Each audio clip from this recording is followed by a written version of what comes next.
아버지, 딱 6개월만 버티면 저 완전히 자리 잡아요. 자, 그 말을 믿고 찍은 도장 하나가 제 35년 은행원 인생을 송두리째 삼켜버렸습니다. 퇴직금 1억 2천만 원, 아파트 담보대출 보증 1억 5천만 원. 아들의 치킨집은 6개월을 버틴 게 아니라 정확히 6개월 만에 문을 닫았습니다. 그리고 저는 67세의 난생 처음 길바닥에 나앉았습니다. 새벽 4시 경매 통보서를 손에 쥐고 베란다에 서 있었습니다. 35년을 함께한 아내가 등 뒤에서 흐느끼는 소리가 들렸지만 돌아볼 수가 없었습니다. 창밖으로 보이는 아파트 불빛들이 하나둘 꺼져가는데 제 인생도 저렇게 꺼져가는구나 싶어 다리에 힘이 풀렸습니다. 내 자식 한번 믿어보자. 그 한마디가 제 입에서 나왔을 때 저는 제가 35년간 쌓아온 모든 것을 걸고 있다는 걸 몰랐습니다. 은행원 35년 경력이 무색하게 제 자식 앞에서는 냉정한 판단이라는 게 통하지 않더라고요. 지금 이 영상을 보고 계신 분들 중에 혹시 자식 사업 도와주려고 보증 서실 생각 있으신 분 계신가요? 제발 제 이야기 끝까지 들어주세요. 시청 전 구독과 좋아요 누르시면 여러분의 노후에 든든한 행운이 찾아올 겁니다. 67세 은퇴 은행원이 피눈물로 써내려간 이 기록이 여러분의 통장을 지켜드릴 수 있을지도 모르니까요. 불과 3년 전만 해도 저는 이런 이야기를 남들 앞에서 하게 될 줄은 꿈에도 몰랐습니다. 저는 서울 외곽의 한 시중은행에서 35년을 근무한 박재호라고 합니다. 22살의 말단 행원으로 들어가서 62의 부지점장으로 퇴직했죠. 화려하진 않았지만 단 한 번의 징계도 단 한 번의 사고도 없이 성실하게 제 자리를 지켜온 평범한 은행원이었습니다. 매일 아침 7시에 출근해서 저녁 8시에 퇴근하는 생활을 35년 동안 반복했습니다. 주말에도 쉬지 못하고 실적회의에 불려가고 명절에도 고객 관리한다고 전화 돌리고 그렇게 악착같이 일했습니다. 퇴직할 때 받은 돈이 퇴직금과 명예퇴직 위로금을 합쳐서 1억 2천만 원 정도였습니다. 여기에 35년간 꾸준히 부은 아파트 한 채가 있었죠. 서울 외곽 32평짜리 아파트였는데 당시 시세로 4억 원은 넘었습니다. 대출 없이 온전히 제 명의로 된 집이었습니다. 주변에서는 저더러 참 알뜰하게 살았다며 부러워했습니다. 은행원이 제 돈 관리도 못하면 되겠나 싶어서 평생 허리띠 졸라매고 살았거든요. 술자리도 거의 안 가고 골프도 안 치고 휴가도 제대로 못 가면서 오로지 저축만 했습니다. 그게 다 자식들 뒷바라지하고 노후에 편하게 살려고 그랬던 겁니다. 아내는 저보다 3살 어린 64이었습니다. 평생 가정주부로 살면서 저와 두 아들 뒷바라지만 했죠. 새벽에 도시락 싸주고 밤늦게 들어오면 따뜻한 국 끓여주고 아이들 학원 보내고 숙제 봐주고 그렇게 30년 넘게 집안만 지켰습니다. 큰아들은 대기업 계열사에 다니고 있었고 작은 아들은 이런저런 사업을 하다가 당시에는 작은 인테리어 업체를 운영하고 있었습니다. 큰아들은 안정적이었지만 작은 아들은 늘 걱정이었습니다. 사업한다고 여기저기 손대다가 실패하고 다시 일어서고를 반복했거든요. 25에 처음 옷가게를 했다가 망하고 30에 카페를 했다가 또 망하고 35에 온라인 쇼핑몰을 했다가 또 망했습니다. 그래도 제 자식인데 어떡하겠습니까? 넘어지면 일으켜 세워주는 게 부모 아니겠습니까? 퇴직하고 1년쯤 지났을 때였습니다. 아내와 함께 제주도 여행을 다녀온 직후였죠. 평생 일만 하다가 처음으로 아내 손잡고 여행다운 여행을 했는데 그게 어찌나 좋던지 앞으로 1년에 2번씩은 여행 다니자고 약속까지 했습니다. 올레길을 걸으면서 아내가 그러더라고요. 여보, 우리 이제 고생 끝났네. 앞으로는 우리만 생각하면서 살자. 저도 그렇게 생각했습니다. 기초연금도 나오고 퇴직금 이자도 있고 아파트도 있으니 크게 욕심 안 부리면 남은 인생 편하게 살 수 있겠다 싶었습니다. 손주들 용돈 주고 가끔 자식들이랑 외식하고 1년에 한두 번 여행 다니면 그게 행복이지 뭐가 더 필요하겠습니까? 그런데 말입니다. 사람 인생이라는 게 참 알 수가 없더라고요. 제주도에서 돌아온 지 일주일쯤 됐을 때 작은 아들 녀석이 갑자기 집에 찾아왔습니다. 손에는 두툼한 서류 뭉치를 들고 있었죠. 아버지, 저 이번에 진짜 확실한 거 찾았어요. 아들의 눈이 반짝거렸습니다. 그 눈빛을 보는 순간 저는 또 시작이구나 싶으면서도 한편으로는 기대가 되더라고요. 이번에는 진짜 잘 되면 좋겠다. 그런 부모 마음 있지 않습니까? 그날 저녁 식탁에서 아들이 펼쳐 보인 건 유명 치킨 프랜차이즈의 창업 제안서였습니다. 저는 그때까지만 해도 그 서류 뭉치가 제 인생을 송두리째 집어삼킬 거라고는 상상도 못했습니다. 이장 희망과 준비. 아들이 가져온 프랜차이즈 창업 제안서는 꽤 그럴듯해 보였습니다. 2022년 당시 기준으로 전국 가맹점 1,500개가 넘는 대형 브랜드였고 본사에서 제공하는 자료에는 평균 월 매출 4,500만 원, 순수익 800만 원 이상이라는 숫자가 선명하게 찍혀 있었습니다. 저도 35년 은행원 생활하면서 사업계획서는 수천 개도 더 봤습니다. 대출 심사할 때 사업계획서 안 본 날이 없었죠? 허술한 계획서는 첫 페이지만 봐도 걸러낼 수 있었습니다. 그런데 이상하게 제 자식이 가져온 서류 앞에서는 냉정한 판단이 안 되더라고요. 객관적으로 봐야 하는데 자꾸 좋은 쪽으로만 해석하게 되고 위험 요소가 눈에 안 들어왔습니다. 아버지, 이번에는 진짜예요. 상권 분석도 다 해봤고 경쟁업체 현황도 다 조사했어요. 제가 직접 뛰어다니면서 1년 넘게 준비한 거예요. 아들의 계획은 이랬습니다. 인천의 한 신도시 상가에 40평 규모로 홀과 배달을 겸하는 매장을 내겠다는 거였죠. 그 동네는 젊은 부부들이 많이 사는 신도시라 치킨 수요가 많다고 했습니다. 반경 1km 안에 같은 브랜드 가맹점이 없다는 것도 확인했다고 했고요. 총 창업 비용이 1억 3천만 원 정도 들어가는데 본인이 5천만 원을 준비했고 나머지 8천만 원은 대출을 받겠다고 했습니다. 문제는 그 대출이었습니다. 아들 신용으로는 금리가 너무 높아서 제 아파트를 담보로 보증만 서달라는 거였습니다. 아내는 그날 밤 잠을 설쳤습니다. 여보, 아무리 자식이라도 보증은 안 돼요. 은행에서 그렇게 오래 일했으면서 보증 서면 어떻게 되는지 당신이 더 잘 알잖아요. 아내의 말이 맞았습니다. 저는 35년간 보증 잘못 썼다가 패가망신한 사람들을 수도 없이 봐왔습니다. 멀쩡한 집안이 하루아침에 풍비박산 나는 걸 지켜봤습니다. 형제끼리 원수되고 부모 자식 간에 연 끊고 부부가 이혼하는 걸 숱하게 봤습니다. 은행 창구에서 눈물 흘리며 집 담보 서류 내미는 분들 얼마나 많이 봤는지 모릅니다. 그때마다 속으로 생각했죠. 나는 절대 보증 안 서야지.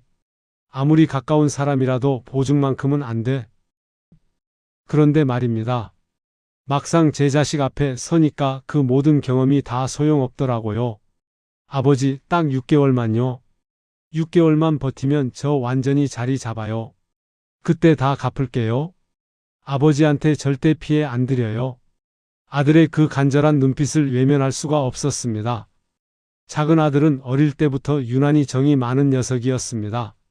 사업이 안 풀려서 힘들 때도 명절이면 꼭 선물 들고 찾아오고 제 생신 때마다 전화해서 안부 묻는 녀석이었거든요.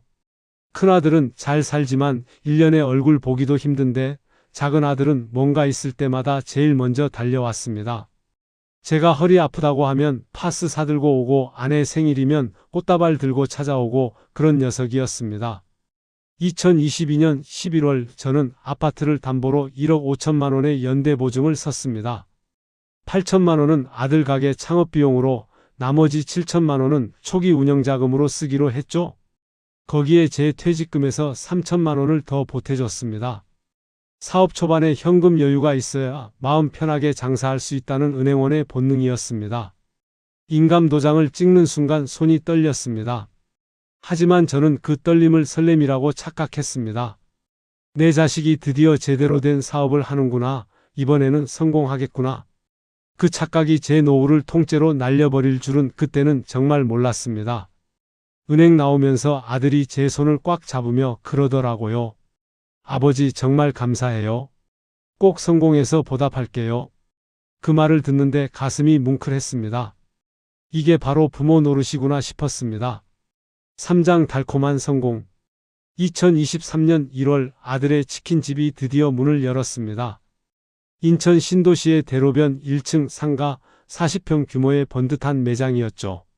오픈 전날 저와 아내는 가게에 가서 청소를 도왔습니다.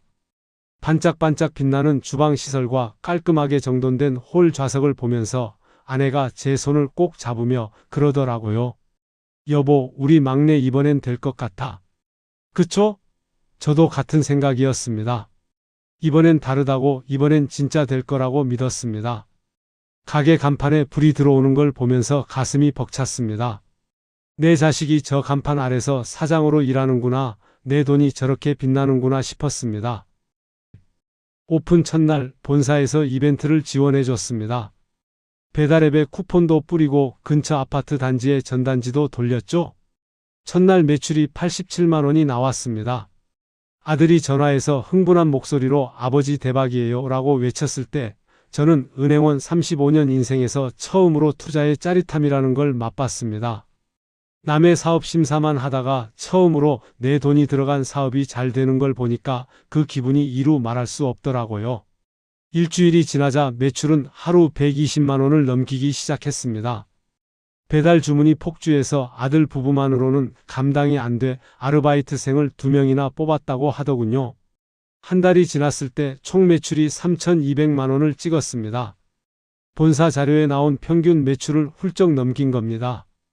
아버지, 이 속도면 1년 안에 대출 다 갚을 수 있을 것 같아요. 아들의 목소리에는 자신감이 넘쳤습니다. 저도 덩달아 기분이 좋아져서 아내에게 그랬습니다. 당신이 걱정했는데 내가 뭘 했어? 우리 막내 이번에는 진짜 된다니까? 아내도 안심하는 눈치였습니다. 역시 당신 판단이 맞았어? 걱정해서 미안해. 그 말을 들으니 어깨가 으쓱해졌습니다. 35년 은행원 경력이 헛되지 않았다는 생각이 들었습니다. 2달째에는 매출이 더 올랐습니다. 배달앱 순위가 해당 지역에서 5위 안에 들었고 단골 손님도 생기기 시작했습니다. 아들 부부의 얼굴에 생기가 돌았고 며느리는 오랜만에 웃는 얼굴로 제게 인사를 건넸습니다. 아버지 덕분이에요. 정말 감사해요. 며느리가 그렇게 환하게 웃는 걸 본 게 얼마만인지 몰랐습니다. 그 무렵 손주들을 데리고 가게에 가서 치킨을 먹었습니다. 손주 녀석들이 할아버지 여기 치킨 진짜 맛있어요 라며 닭다리를 뜯는 모습을 보면서 저는 속으로 이런 게 행복이구나 싶었습니다. 35년 일하며 모은 돈이 제대로 쓰이고 있다는 뿌듯함? 내 자식이 성공하는 걸 눈앞에서 지켜보는 기쁨? 그날 밤 아내와 오랜만에 소주 한 잔 기울이며 우리 이제 걱정 없겠다며 웃었습니다. 3달째 매출이 3,500만 원을 넘겼습니다. 아들은 벌써 2호점 계획까지 세우고 있었죠? 아버지, 올해 안에 2호점 내면 어떨까요? 이대로 가면 내년에는 3호점도 가능할 것 같아요. 자신감에 찬 아들의 목소리를 들으면서 저는 행복했습니다. 벌써 머릿속으로는 아들이 프랜차이즈 사업가로 성공하는 그림을 그리고 있었습니다.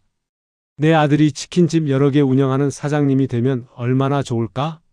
친구들한테 자랑도 하고 동창회 나가서 으스대기도 하고 그런 헛된 꿈을 꾸고 있었습니다.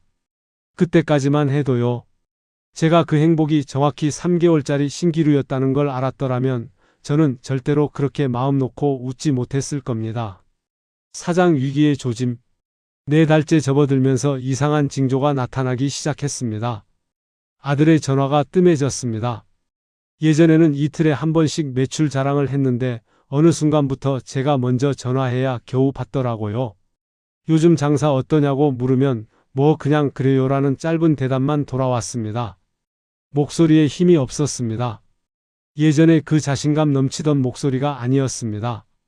뭔가 이상하다 싶었지만 아들이 먼저 말하기 전까지는 캐묻지 않기로 했습니다. 어른이 된 자식 사업에 간섭하면 안 된다는 생각이었습니다. 알고 보니 문제가 터지고 있었습니다. 가게에서 불과 300m 떨어진 곳에 같은 브랜드의 새 가맹점이 오픈한 겁니다. 아들이 본사에 항의했지만 돌아온 대답은 냉정했습니다. 상권 보호 규정 거리인 500m를 넘기 때문에 문제없다는 거였죠. 고작 200m 차이로 아들의 상권은 반토막이 났습니다. 같은 치킨을 파는 가게가 코앞에 생겼으니 손님이 분산될 수밖에 없었습니다.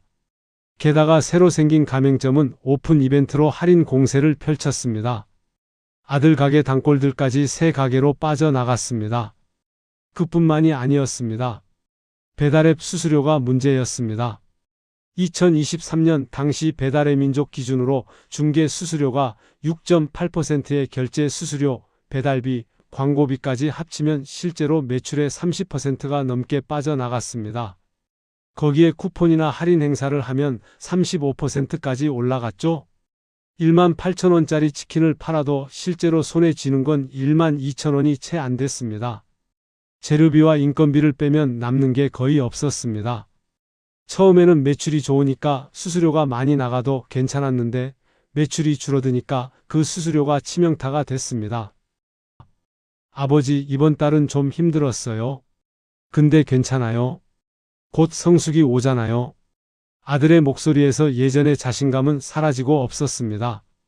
4달째 매출이 2,400만 원으로 뚝 떨어졌습니다. 5달째는 2,100만 원. 문제는 매출이 줄어도 고정비용은 그대로라는 거였습니다.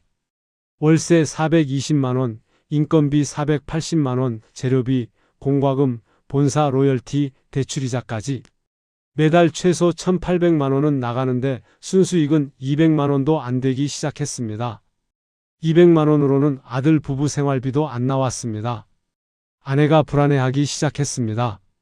여보, 막내한테 전화 좀 해봐요. 요즘 통 연락이 없잖아. 뭔가 안 좋은 일 있는 거 아니야? 저도 걱정이 됐지만 아들에게 직접 물어보기가 어렵더라고요. 괜히 잔소리하는 것 같아서, 사업하는데 간섭하는 것 같아서 말입니다. 아들 자존심도 생각해야 했습니다. 사업하는 사람한테 요즘 안 되냐고 물어보는 게 얼마나 상처가 되는지 아니까요? 그때 제가 직접 가게에 찾아갔어야 했습니다. 장부를 들여다보고 현금 흐름을 확인했어야 했습니다. 은행원 35년 경력이 무색하게 저는 내 자식이니까 알아서 잘하겠지라는 안일한 생각으로 그냥 기다렸습니다. 그 기다림이 제 인생 최대의 실수였습니다. 오장 절망과 파국. 6달째 되던 날 아들에게서 전화가 왔습니다. 밤 11시가 넘은 시간이었죠? 아버지, 저 할 말이 있어요. 아들의 목소리가 떨리고 있었습니다. 직감적으로 뭔가 크게 잘못됐다는 걸 알았습니다. 심장이 쿵쾅거렸습니다. 무슨 일이냐고 물었더니 아들이 한참을 말을 못하더라고요. 전화기 너머로 훌쩍거리는 소리가 들렸습니다. 40이 넘은 아들이 우는 소리였습니다. 아들이 털어놓은 이야기는 제 심장을 멈추게 했습니다. 가게 문을 닫아야 한다는 거였습니다. 이미 석 달째 월세가 밀렸고 본사의 로열티도 2달치가 연체됐고 대출이자도 못 내고 있다고 했습니다. 아버지, 죄송해요. 저 신용불량 됐어요. 그 말을 듣는 순간 눈앞이 캄캄해졌습니다. 신용불량이라는 건 아들이 더 이상 빚을 감당할 수 없다는 뜻이었고 그건 곧 보증을 선 제가 그 빚을 떠안아야 한다는 뜻이었습니다. 제 아파트가 담보로 잡혀 있었으니까요. 손에 쥐고 있던 전화기가 땅에 떨어졌습니다. 아내가 놀라서 뛰어왔습니다. 여보, 왜 그래? 무슨 일이야? 저는 아무 말도 못하고 그 자리에 주저앉았습니다. 2023년 8월 가게 문을 닫았습니다. 권리금은 한 푼도 못 받았고 주방 기기와 집기는 헐값에 처분했습니다. 새 것이나 마찬가지였던 장비들이 고물상 트럭에 실려 나가는 걸 보면서 저는 말을 잃었습니다. 가게 정리하고 남은 돈 1,200만 원은 밀린 월세와 직원 급여로 다 빠져나갔습니다.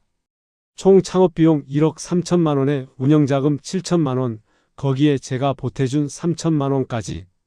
2억 3천만 원이 6개월 만에 공중으로 사라진 겁니다. 아들이 그토록 자신있게 말했던 6개월. 그 6개월 동안 저는 2억이 넘는 돈을 날린 겁니다. 한 달 뒤 저한테 내용 증명이 날아왔습니다.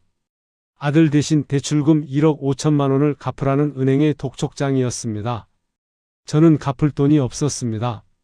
퇴직금에서 아들에게 3천만 원을 줬고 나머지 9천만 원은 노후 생활비로 조금씩 쓰고 있었으니까요. 1억 5천만 원을 어디서 구합니까? 은행에 사정해 봤지만 소용없었습니다. 연대보증을 선 이상 법적으로 제가 갚아야 하는 거였습니다. 35년 동안 일했던 은행이었는데 그 은행이 제 집을 가져가게 됐습니다. 결국 제 아파트가 경매로 넘어갔습니다. 35년을 함께한 그 집이요. 아이들 키우고 명절마다 가족들 모이고 수많은 추억이 담긴 그 집이요. 2024년 초에 낙찰됐는데 낙찰가는 3억 2천만 원이었습니다. 시세보다 한참 낮은 가격이었습니다. 경매라서 어쩔 수 없었습니다. 거기서 대출금 1억 5천만 원과 경매 비용, 밀린 세금을 빼고 제 손에 쥐어진 건 고작 800만 원뿐이었습니다. 67세 한겨울이었습니다. 짐을 빼는 날 아내는 방구석에 쭈그리고 앉아 소리 없이 울었습니다. 저는 아내 곁에 앉을 용기조차 없었습니다. 내 욕심 때문에, 내 판단 착오 때문에 평생의 동반자를 길바닥에 내앉힌 죄인이 됐으니까요. 이삿짐 트럭이 떠나고 텅 빈 아파트에 서서 저는 한참을 울었습니다. 6장 현실 직면. 남은 800만 원으로 구할 수 있는 집은 서울 외곽의 반지하 원룸이 전부였습니다. 보증금 500만 원에 월세 45만 원. 부동산 중개사가 문을 여는 순간 퀴퀴한 곰팡이 냄새가 코를 찔렀습니다. 창문이라고는 발목 높이에 달린 조그만 환기창 하나뿐이었습니다. 해가 들어올 리가 없었습니다. 32평 아파트에서 6평 반지하로. 그 낙차가 너무 커서 저는 며칠 동안 밥을 못 먹었습니다. 아내는 아무 말도 안 했지만 밤마다 몰래 우는 소리가 들렸습니다. 기초연금이 달마다 32만 원씩 나왔습니다. 월세 45만 원을 내려면 13만 원이 모자랐습니다. 남은 300만 원을 쪼개 쓰면서 버텼지만 이대로 가면 1년도 못 버틴다는 계산이 나왔습니다. 평생 남의 돈 관리해 주던 은행원이 이제는 제 한 달 생활비 계산에 머리를 싸매게 된 겁니다. 10,000원 한 장이 아쉬웠습니다. 시장에 가서 상추 한 봉지 사는 것도 망설여졌습니다. 고기는 꿈도 못 꿨습니다. 콩나물이랑 두부가 단백질의 전부였습니다. 아들에게는 연락하지 않았습니다. 연락할 수도 없었습니다. 전화하면 무슨 말을 해야 할지 몰랐습니다. 원망해야 할지, 위로해야 할지, 아니면 그냥 울어야 할지. 아들도 마찬가지였는지 먼저 연락이 오지 않았습니다. 큰아들에게도 말하지 못했습니다. 부끄러워서요. 아버지가 동생 보증 섰다가 집 날렸다는 소리를 어떻게 합니까? 큰아들이 알면 얼마나 실망하겠습니까? 아버지가 바보짓 했다고 왜 그랬냐고 원망할 게 뻔했습니다. 해시태그 18. 겨울이 지나고 봄이 왔지만 반지하방은 여전히 어둡고 습했습니다. 벽에는 검은 곰팡이가 피어올랐고 장마철이면 바닥에서 물이 올라왔습니다. 무릎 관절염이 심해져서 계단 오르내리기도 힘들어졌습니다. 습한 환경이 안 좋다는 건 알았지만 어쩔 수 없었습니다. 어느 날 새벽 화장실 가려고 일어나다가 그만 미끄러져 넘어졌습니다. 바닥에 엎드린 채 한참을 일어나지 못하고 누워 있었습니다. 이대로 죽으면 누가 알까? 며칠 뒤에나 발견되겠지? 그런 생각이 들더라고요. 아내가 저를 발견하고 얼마나 울었는지 모릅니다. 그때 동사무소에서 연락이 왔습니다. 주민센터 복지 담당자가 제 상황을 알고 찾아온 거였습니다. 그분이 제 방의 곰팡이를 보고는 한숨을 쉬며 말했습니다. 어르신, 고령자 복지주택이라는 게 있어요. 월세가 5만 원밖에 안 해요. 어르신 조건이면 신청해 볼만해요. 5만 원. 그 숫자가 제 귀에는 천국의 문을 여는 암호처럼 들렸습니다. 저는 마지막 남은 희망을 붙잡듯이 서류를 준비하기 시작했습니다. 구청에 가고 주민센터에 가고 필요한 서류를 모으느라 한 달을 뛰어다녔습니다. 그게 또 다른 시련의 시작인 줄도 모르고요. 실장 교훈과 조언, 복지주택 당첨 통보를 받았을 때 저는 길바닥에 주저앉아 울었습니다. 드디어 살았구나 싶었습니다. 경쟁률이 10대 1이 넘는다고 했는데 저는 운 좋게 당첨된 겁니다. 새로 지은 아파트에 월세 5만 원이라니 꿈만 같았습니다. 이사 가는 날 반지하방 문을 닫으면서 다시는 이런 데서 안 살겠다고 다짐했습니다. 하지만 막상 입주하고 보니 천국은 아니었습니다. 첫 달 고지서를 받아들고 저는 또 한 번 무너졌습니다. 월세 5만 원은 맞았지만 관리비가 23만 원이나 나온 겁니다. 노인 편의시설 운영비, 공용전기료, 엘리베이터 유지비, 경비비까지 합쳐서요. 복지주택이라고 해서 관리비까지 싼 줄 알았는데 완전히 착각이었습니다. 반지하 월세 45만 원 낼 때보다 나아진 건 맞지만 5만 원만 내면 되는 줄 알았던 제 기대는 완전히 빗나갔습니다. 결국 월 28만 원을 내야 했습니다. 기초연금 32만 원에서 28만 원을 빼면 4만 원밖에 안 남았습니다. 4만 원으로 한 달을 어떻게 삽니까? 그뿐만이 아니었습니다. 입주한 지 한 달쯤 됐을 때 관리사무소에서 연락이 왔습니다. 제 아들 명의로 된 오래된 보험이 문제가 됐습니다. 아들이 예전에 제 이름으로 들어놨던 저축성 보험이 있었는데 그게 자산으로 잡히면서 기초수급자 자격에 문제가 생길 수 있다는 거였습니다. 저도 몰랐던 보험이었습니다. 아들이 언제 들어놨는지도 기억이 안 났습니다. 어르신, 이거 해결 안 되면 퇴거 대상이 될 수도 있어요. 그 말을 듣는 순간 가슴이 철렁 내려앉았습니다. 겨우 들어온 5만 원짜리 집에서 쫓겨날 위기에 처한 겁니다. 아들에게 전화했습니다. 지훈아, 내 이름으로 된 보험 때문에 아버지 쫓겨나게 생겼다. 제발 좀 해결해다오. 그런데 아들의 대답이 저를 더 무너지게 했습니다. 아버지, 그 보험 지금 해지하면 원금도 못 건져요. 저도 지금 하루하루 버티기도 힘든데 어떻게 해요? 자식이 아버지보다 보험금이 더 중요하다는 소리로 들렸습니다. 전화기를 붙잡고 한참을 울었습니다. 아내가 옆에서 저를 부축하며 같이 울었습니다. 결국 저는 아들에게 최후 통첩을 했습니다. 보험 안 정리하면 나 여기서 죽는다고. 그제야 아들이 움직였고 보험은 해지됐습니다. 하지만 그 과정에서 부자 사이에는 깊은 금이 갔습니다. 이 모든 일을 겪으면서 깨달은 게 있습니다. 자식이라도 절대 보증을 서면 안 된다는 것. 딱 6개월만이라는 말, 절대 피해 안 준다는 말 다 믿으면 안 됩니다. 내 명의를 빌려주면 안 된다는 것도 깨달았습니다. 보험이든 전화든 뭐든 내 이름으로 된 건 나중에 다 문제가 됩니다. 복지주택은 공짜가 아니라 내 가난을 증명하고 내 모든 것을 공개해야 얻을 수 있는 비싼 입장권이라는 것도 알았습니다.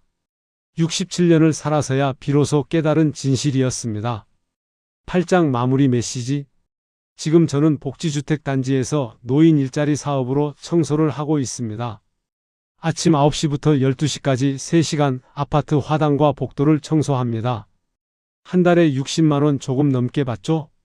처음 빗자루를 잡았을 때 손이 떨렸습니다. 은행 부지점장까지 했던 사람이 낙엽을 쓸다니 자존심이 바닥까지 떨어지는 기분이었습니다.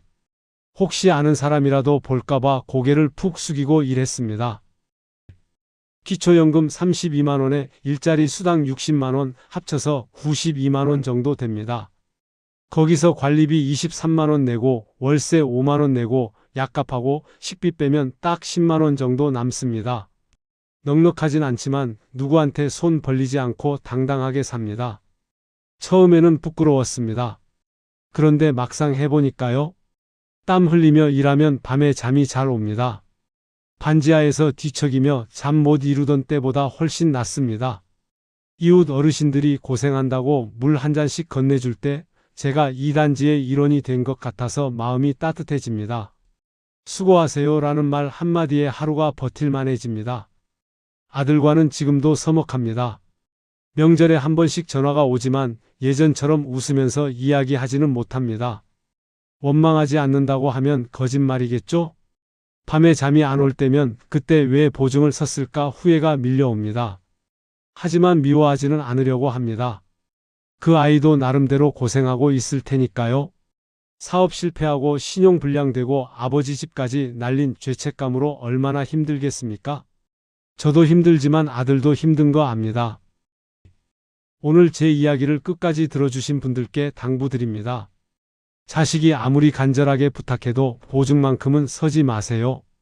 딱 6개월만이라는 말, 절대 피해 안 드려요 라는 말 다 믿으시면 안 됩니다. 그게 진심이어도 사업이라는 건 마음대로 안 되거든요. 제 아들도 거짓말한 게 아닙니다. 진짜 잘 되는 줄 알았던 겁니다. 그런데 안 됐습니다. 사업이란 게 그렇습니다. 복지주택 입주를 준비하시는 분들은 월세만 보지 마시고 관리비까지 꼭 확인하세요. 5만 원이 30만 원이 되는 게 순식간입니다. 그리고 내 명의로 된 모든 자산을 수시로 점검하세요. 자식들이 모르게 가입해둔 것들이 나중에 발목을 잡을 수 있습니다. 지금 창밖으로 노을이 지고 있습니다. 예전에 살던 32평 아파트에서 보던 노을과 여기 12층에서 보는 노을이 같은 노을인데 느낌이 다릅니다. 예전에는 당연했던 게 지금은 감사하거든요. 이 작은 방에서 이 작은 창문으로 보는 노을이 저한테는 기적입니다. 오늘 제 이야기가 여러분의 노을을 지키는 작은 방패가 됐으면 좋겠습니다. 제 눈물이 헛되지 않았으면 좋겠습니다. 여러분의 구독과 좋아요가 또 다른 누군가의 시행착오를 막아줄 수 있습니다. 비슷한 경험이 있으시거나 하고 싶은 말씀이 있으시면 댓글로 남겨주세요. 서로의 이야기가 서로에게 힘이 되니까요. 다음 영상에서는 더 유익한 이야기로 찾아뵙겠습니다. 오늘도 수고 많으셨습니다. 따뜻한 밤 보내세요.